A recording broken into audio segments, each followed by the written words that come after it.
Pamamaraan at patakarang kolonyal ng mga Amerikano sa Pilipinas. But before I start my video presentation, I want to introduce myself first. I am Erish Jane P. Madarasa, a grade 7 student from section Sampaguita. Magandang araw sa ating lahat. Today, let's delve into these methods and policies employed by the Americans during their colonization of the Philippines. We'll explore how they used educations to instill American ideals, established a colonial government with Filipino participation, but they were under control by the Americans. They also opened American trade, impacting on our economy and culture. Understanding these strategies is crucial to understand our history. Ang pananakop ng mga Amerikano ay nagdulot ng malawakang pagbabago sa lipunan, politika at ekonomiya ng bansa. Ipinatupad ng mga Amerikano ang iba't ibang patakaran upang maisakatuparan ang kanilang layunin na maging kolonyang muli ang Pilipinas. At narito ang halimbawa ng mga patakaran. Number 1, edukasyon.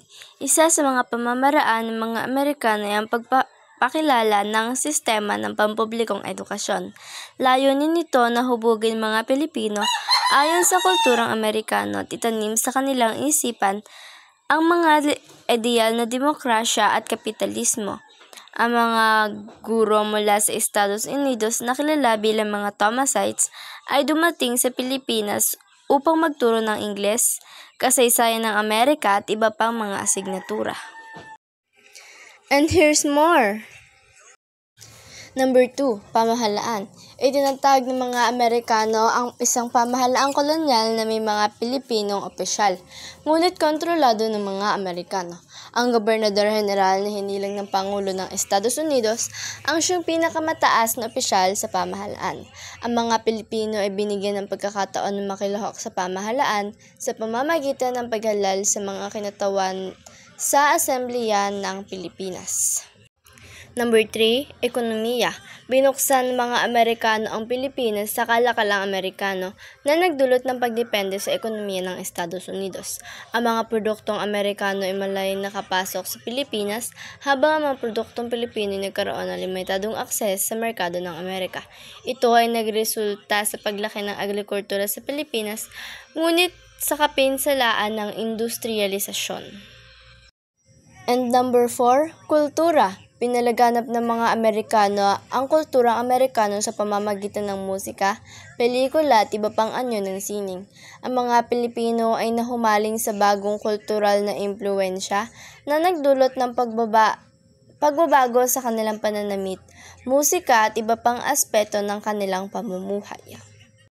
And the last but not the least, number 5, wika. Ipinakilala ang Ingles bilang pangunahing wika sa edukasyon at pamahalaan. Ito ay nagdulot ng pagbaba ng paggamit ng mga katutubong wika sa Pilipinas. And I believe that the American colonial period was a transformative era in the Philippines history. By examining the policies and methods employed, we gain a deeper understanding of the forces that shape our nation. Let's continue to study and reflect on this period to better understand our past, present, and future. And that's all for my video presentation. Thank you for watching and listening. Once again, I am Erish Jane P. Madarasa from grade 7, Sampaguita.